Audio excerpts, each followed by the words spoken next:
নমস্কার সবাইকে, ত্রিপুরা পাবলিক অপিনিয়নে আপনাদের স্বাগত। আমি সুমেন রয়েছি আপনাদের সঙ্গে। আজ বৃহস্পতি রাত, এখন ঘড়ি কাটা 12টা বেজে গেছে আমরা যখন কথা বলছি, এবং ভিডিওটি যখন পাবলিশ হবে তখন হয়তোবা শুক্রবার দিন তোমরা দেখতে পারবে। তোমরা অনেকদিন ধরে ফোন করছো যে স্পেশাল এক্সিকিউটিভ নিয়ে কি আপডেট রয়েছে। অনেককে আমি ফোন করে বলে দিয়েছি যে দুর্গাপুজোর আগে হবে কিনা, এটাই সবচেয়ে বড় প্রশ্ন এবং একমাত্র প্রশ্ন এটাই। এখন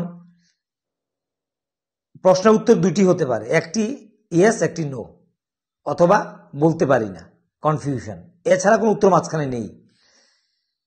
কিন্তু এখন আমরা একটা কথা তোমাদেরকে ফোনে বলেছিলাম যে প্রধানমন্ত্রী যখন 22 তারিখ আসতে চলেছেন, তখন এই প্রস্তুতি খতিয়ে দেখতে যখন মুখ্যমন্ত্রী এলেন, মুখ্যমন্ত্রীর সঙ্গে রাজ্যের একটা বড় টিম এসেছেন এবং অনেক আধিকারিকের সঙ্গে ব্যক্তিগত পরিচিতি আছে।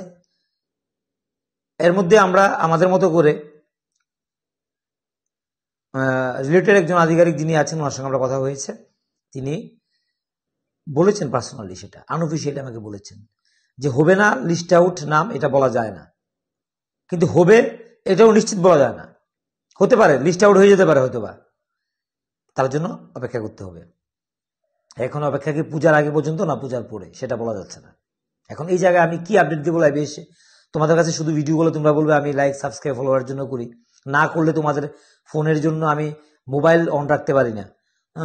তোমরা যেহেতু এই চাকরিটা নিয়ে তোমাদের আবার একটা আগ্রহ আছে বা তোমরা জানতে চাও, কিন্তু এখানে যখন কথা বলেছি বলছে লিস্ট আউট হতে পারে, না করছেন না। এখন মুখ্যমন্ত্রী যেখানে বলেন যে হচ্ছে হচ্ছে বলে হবে না, হয় না, অনেকদিন শীঘ্রই, সেখানে আমরা আর বিশ্বাস করতে পারি না। আমরা এটা বলতে পারি যে তোমাদেরকে অপেক্ষা করতে হবে। আমার এখনো মনে হচ্ছে না পুজোর আগে হয়ে যাবে, কিন্তু আধিকারিক বলছেন যে লিস্ট কিন্তু আউট হতে পারে, এটা বলছেন। তো এখানে আর অন্য বেশি কিছু বলার নেই, তোমাদেরকে সেই অপেক্ষা কিছুদিন করতে হবে। আমি আবারও বলছি, পুজোর আগে অব্দি তোমরা অপেক্ষা করো। আজকে পশ্চিমবঙ্গে দেখলাম 5 বছর ধরে নাকি টেট নিয়োগ হয় না, টেট পরীক্ষা হয় না, নিউ এক্সাম 5 বছর ধরে হয় না। তার আজকে বিধানসভা ভবন চলছিল, সেখানে টেট চাকরি প্রত্যাশীরা উন্মাদের মতো ছুটেছে। এই হচ্ছে চিত্র। তো আসলে প্রদীপের নিচের অংশটা খুব কালো, উপরটা খুব ঝলমল ঝলমল করে, এটা হচ্ছে নিয়ম। আর অন্য যারা রয়েছে ফায়ার সার্ভিস, অনেকে ছেলেরা আমার সঙ্গে দেখা করে কথা হয় রাস্তায়, নতুন করে আবার একটা কমিটি হয়েছে 4 জনের, কিন্তু সলিউশন হচ্ছে না। যে নতুন এক্সামিনেশনের জন্য সলিউশন হচ্ছে না, নতুন কমিটি হয়েছে, সিদ্ধান্ত হচ্ছে না, একই জায়গায় পড়ে রয়েছে। এটা এই হচ্ছে ফায়ার সার্ভিস। তো তোমরা বুঝতে পারছো যে স্পেশাল এক্সিকিউটিভ এখনো মুখ্যমন্ত্রী বললেও বা অফিসার বলেছেন, একটা অফিসার মানে কি, একটা বড় ধরনের পোস্ট নিয়ে তিনি আছেন, রাজ্যের সর্বোচ্চ পদের কাছাকাছি জায়গায় তিনি আছেন পুলিশ প্রশাসনের দিক থেকে। তিনি বলেছেন যে পুজোর আগে লিস্ট আউট হতে পারে। এখন পুজো হাতে গোনা আর কত, 21 তারিখ থেকে 21 তারিখ মহালয়া, তাহলে আজকের দিনে দাঁড়িয়ে 11 বা হয়ে যাচ্ছে আর অল্প কয়েকদিন। তো এই সময়ের মধ্যে আমি নিজেও কনফিউজড হয়ে আছি যে আসলেই কি প্রকাশিত হবে কিনা। এতই মানে শুনতে শুনতে বলতে বলতে আমি নিজেও এখন আমার সেই বিশ্বাসটা নিজে অর্জন করতে পারছি না যে তোমাদেরকে আমি বিশ্বাস দেব, বা তোমাদের হয়তো আমার প্রতি বিশ্বাস আছে। সেই ক্ষেত্রে আধিকারিক বলেছেন পুজোর আগে হতেও পারে, সেই হতেই পারে, মানে ওই সেই হবে, হচ্ছে, হতে পারে, এই জায়গার মধ্যে এখনো এটা আটকে আছে। আর নেপালের ব্যাপার দেখেছ, বাংলাদেশের পরে শ্রীলঙ্কার পরে বাংলাদেশ, পরে নেপাল, ফ্রান্সেও হচ্ছে আন্দোলন, আমেরিকাতেও ট্রাম্পকে সরানো আন্দোলন হচ্ছে। বুঝতে পারছো যে সারা বিশ্বে একটা একটা অশান্তি চলছে। মানে যারা ক্ষমতায় রয়েছে, যারা মন্ত্রী মিনিস্টার, তাদের কোটি কোটি টাকা, তাদের সন্তান সন্ততিরা আরাম আয়েসে দিন যাপন করছে তারা, আর একটা অংশে মানুষ না খেয়ে মরছে, বা তারা তাদের জীবনের সাধারণ প্রয়োজনটুকু মেটাতে পারছে না, স্বাস্থ্য, শিক্ষা, বাসস্থান।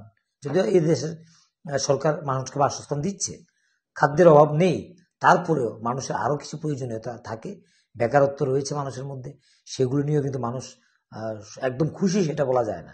হয়তো বাংলাদেশ একটা ছোট রাজ্য দেশ, নেপাল একটা ছোট দেশ, এটাকে ইজিলি ক্যাপচার করা গেছে, হয়তো ভারতের ক্ষেত্রে এটা না হবে না, কারণ ভারত সরকার পাবলিক জনকল্যাণমুখী কিছু কার্যক্রম গ্রহণ করে, এবার জিএসটি যেটা সিদ্ধান্ত গ্রহণ করেছে, এটার কারণে কিন্তু সরকার অনেকটা পজিটিভ রয়েছে।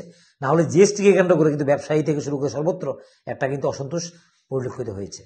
এবং জবের ক্ষেত্রে আমাদের ভারতবর্ষে যদি কোটি জব দেওয়া হয়, তাহলেও কিন্তু এটা দিয়ে ঘা জোড়াবে না। যেটা গুয়াহাটিতে 1 লক্ষ চাকরির কথা বলে 2 লক্ষ দিয়ে দিয়েছেন, তবুও চাকরির জন্য দাবি উঠছে। পশ্চিমবঙ্গে 5 বছর ধরে নিচ্ছে না। তাহলে চিত্র সর্বত্র একই, কিন্তু একই চিত্র প্রত্যেকটা রাজ্যে বোঝা যায়। যাই হোক, আজকে আমরা এখানে রাখছি। আমরা দেখি যদি আপডেট কিছু পাই আমরা অবশ্যই তোমাদের সামনে আমরা এটা তুলে ধরার চেষ্টা করব।